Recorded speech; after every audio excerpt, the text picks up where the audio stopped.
लाल किले से जो अपना भाषण दिया, उस भाषण में उन्होंने आरएसएस का जिक्र किया, आरएसएस की उपलब्धियां बताई और आरएसएस के योगदान की बात की। आपने इसको ऊपर कमेंट किया, आपने ट्वीट किया है सर।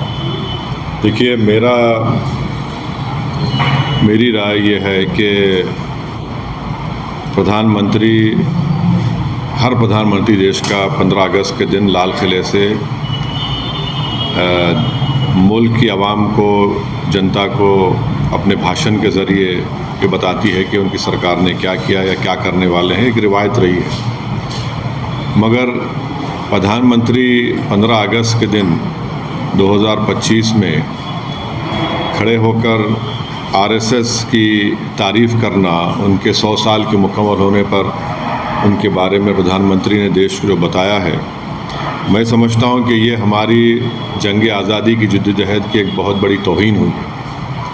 इसलिए कि आरएसएस और उनकी जितनी तंजीमें हैं वो तो जंग आज़ादी में हिस्सा नहीं लिए, बल्कि वो तो अंग्रेज़ों की ताईद में रहते थे और वो अंग्रेज़ों से ज़्यादा मुजाहिदीन आज़ादी से नफ़रत करते थे, चाहे गांधी हो या जितने बड़े बड़े नेता उस वक्त के हो हैं।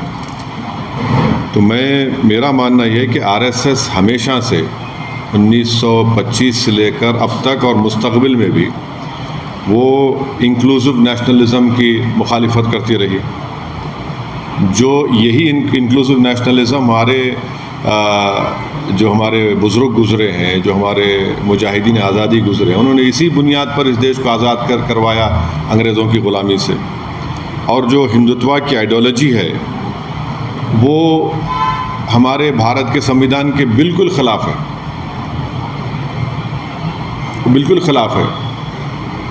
तो प्रधानमंत्री अगर आरएसएस के दफ्तर पे गए तो मैं कुछ नहीं बोला कि मैं जानता था वो तो स्वयंसेवक थे और हमेशा रहेंगे।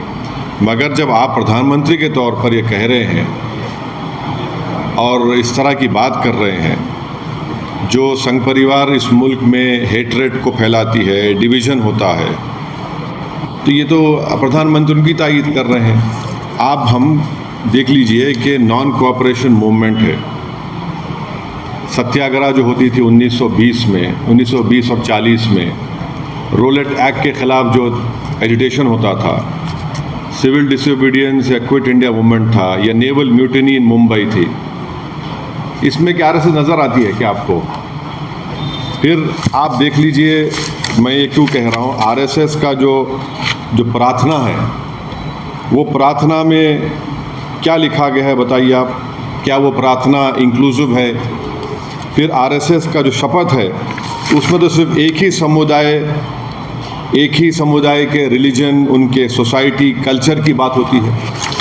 और फिर आप अगर हिस्ट्री में जाएंगे तो जब अंग्रेज़ों ने ये फ़ैसला लिया कि कोई भी ऑर्गेनाइजेशन मिलिट्री ड्रिल यूनिफॉर्म पहन के नहीं करेगी, तो फ़ौरन 29 अप्रैल 1943 को गोलवालकर ने एक सर्कुलर लिख दिया कि हम अपने इनका जो यूनिफॉर्म निकाल रहे हैं।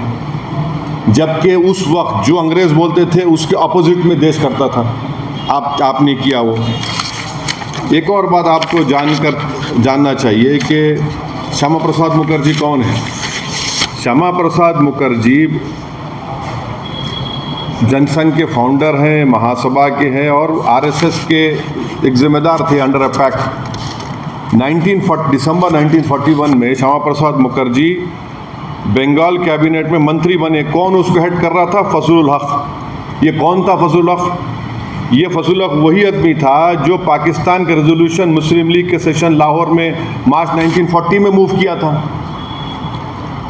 आप बताइए फिर आज प्रधानमंत्री इनका बात कर रहे हो। दूसरी आखिरी बात, ये जो प्रधानमंत्री कहते हैं एनजीओ, आपको इनकी हिस्ट्री अगर मैं, क्योंकि वक्त नहीं है, मुख्तसर से अल्फाज में कह रहा हूँ कि आरएसएस ने जो मिसलेनियस एप्लीकेशन नंबर 17 1978 में जो डिस्ट्रिक्ट जज नागपुर के सामने फाइल किया था, राजेंद्र सिंह ने फाइल किया था, जो बाद में बाला साहब द्योरस जो उस वक्त सर संचालक थे, उनके बाद वो सर संचालक बने। उन्होंने क्या लिखा पढ़ लीजिए आप। कॉन्सेप्ट ऑफ हिंदू नेशन के बारे में उन्होंने क्या कहा था। फिर उसके बाद आप पढ़ लीजिए जो एप्लीकेशन उन्होंने दिया था उसके पैराग्राफ नंबर 13 पे क्या लिखा हुआ है। फिर उन्होंने सरसंघचालक के बारे में क्या कहा था। ये तमाम चीज़ें सामने हैं। उनका पार्टी का जो आर्टिकल 14 है, कल्चरल ऑर्गेनाइजेशन बोलते हैं, मगर हर काम आप पॉलिटिक्स में हिस्सा लेते हैं। तो ये हमको अफसोसनाक दिखा कि प्रधानमंत्री इस तरह की बात किए बहैसियत प्रधानमंत्री के, वज़ीर आज़म के। आप देश के बारे में बोलना था। आपने कल अपने भाषण में कहा कि दूसरी बातें कहीं। ठीक है, हम आइडियोलॉजिकली बीजेपी के ख़िलाफ़ थे, रहेंगे। प्रधानमंत्री बीजेपी से आते हैं, मगर एक वज़ीर आज़म तो है। मगर इस तरह उन्होंने आरएसएस की उनको सराहा, उनकी तारीफ़ की, ये सरासर गलत है और ये हमारे देश के लिए ठीक नहीं है। हमारे को ख़तरा चीन से है। चीन आज भी हम उन पेट्रोलिंग पॉइंट्स पर हम नहीं जा सकते। हमने 25 पेट्रोलिंग पॉइंट खो दिए हैं। और जो ऑर्गेनाइजेशन देश में अपनी आइडियोलॉजी की बुनियाद पर निफाक पैदा कर रही है, इख्तलाफात को फ़रोग़ दे रही है, हेटरेट में इजाफ़ा कर रही है, कई मसाजिद पे केसेस डाले जाते हैं, दरगाहों पर 500 साल पुरानी दरगाह पर वहाँ पर ख़बरों को तोड़ा जाता है। कौन है ये लोग? ये तो सब इनका ताल्लुक़ आरएसएस से है।